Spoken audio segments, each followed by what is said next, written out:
ಚಾಮರಾಜನಗರದಲ್ಲಿ ಜಮೀನು ವಿವಾದ ವಿಚಾರಕ್ಕೆ ಸಂಬಂಧಪಟ್ಟಂತೆ ಮೈಸೂರಿನಲ್ಲಿ ರಾಜಮಾತೆ ಪ್ರಮೋದಾದೇವಿಯವರು ರಿಯಾಕ್ಷನ್ ಅನ್ನು ಕೊಡ್ತಾ ಇದ್ದಾರೆ.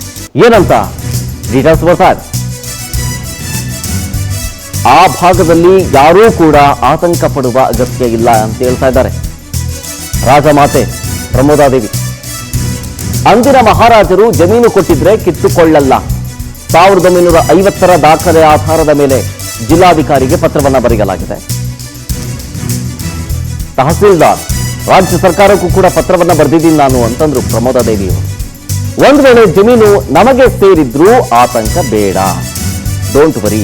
ಸರ್ಕಾರ ನಮಗೆ ಕೊಟ್ಟರು ಕೂಡ ನಾವು ಜನರಿಗೆ ತೊಂದರೆ ಕೊಡೋದಿಲ್ಲ. ಯಥಾಸ್ಥಿತಿ ಇವಾಗ ಹೆಂಗಿದೆಯೋ ಹಂಗೆ ಕಾಯ್ದುಕೊಳ್ತೀವಿ, ಹಂಗೆ ಇರಲಿ, ತೊಂದರೆ ಇಲ್ಲ, ನಾವು ಯಾರಿಗೂ ತೊಂದರೆ ಕೊಡಲ್ಲ. ಅಲ್ಲಿನ ಜನರನ್ನ ಯಾವ ಕಾರಣಕ್ಕೂ ಕೂಡ ಒಕ್ಕಲೆಬ್ಬಿಸೋದಿಲ್ಲ ಅಂತ ಹೇಳಿದ್ರು.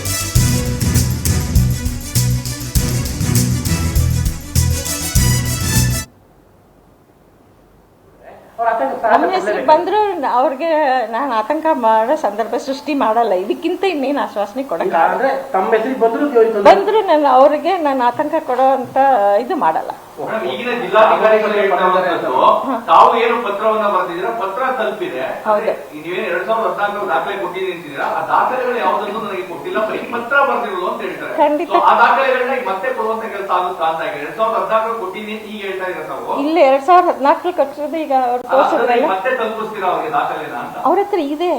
ಇದು ಈಗ ಇದು ಇದೆಯಲ್ಲ, ಇದು ಈಗ ತೋರಿಸಿದ್ಮೇಲೆ ಎಷ್ಟು ವರ್ಷ ಆಯ್ತಾ ಇದು ಇದೆಯಲ್ಲ, ಇದು ಎಲ್ಲ ಇದು ಸರ್ಕಾರದಲ್ಲಿ ಎಲ್ಲರ ಹತ್ರನೂ ಇದೆ.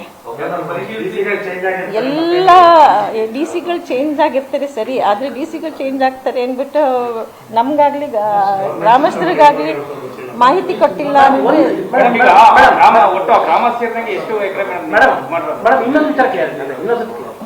ನಿಮ್ಮ ಹೆಸರಿಗೆ ಬಂದ್ರು ಕೂಡ ಅದೇ ಕಂಟಿನ್ಯೂ ಆಗ್ತಾರೆ ನಮಗ್ ಬಂದ್ರು ಕೂಡ ಅವ್ರಿಗೆ ನಾವು ತೊಂದರೆ ಕೊಡಲ್ಲ. ಅದು ಅವ್ರಿಗೆ ಯಾವ ರೀತಿ ನಾವು ಮಾಡ್ಕೊಡ್ಬೇಕು ಅದು ನಮ್ಗೆ ಗ್ರಾಮಸ್ಥರಿಗೂ ನಮಗೂ ಸರ್ಕಾರದ ಮಧ್ಯಸ್ಥಿಕೆ ಇಲ್ಲದೆ ನಾವು ಅವ್ರಿಗೆ ನಾವೇನ್ ಮಾಡ್ಕೊಡ್ಬೇಕೋ ನಾವು ಮಾಡ್ಕೊಡ್ತೀವಿ. ಸರ್ಕಾರ ಮಧ್ಯಸ್ಥಿಕೆ ಬರೋದ ಅವಶ್ಯಕತೆ ಇಲ್ಲ. ನಮ್ಮ ಹೆಸರಿಗೆ ಬಂದ್ರೂ ಅವ್ರಿಗೆ ನಾ ಆತಂಕ ಬರೋ ಸಂದರ್ಭ ಸೃಷ್ಟಿ ಮಾಡಲ್ಲ. ನಮಗೂ ಅರ್ಥ ಆಗತ್ತೆ ಅವ್ರದ್ದೇನು ಅಂತ, ನಮ್ಗೆ ನಿಜ ಏನು ಅಂತ ಗೊತ್ತಿಲ್ಲ ಅಲ್ಲಿ. ಇವತ್ತಿನ ದಿನ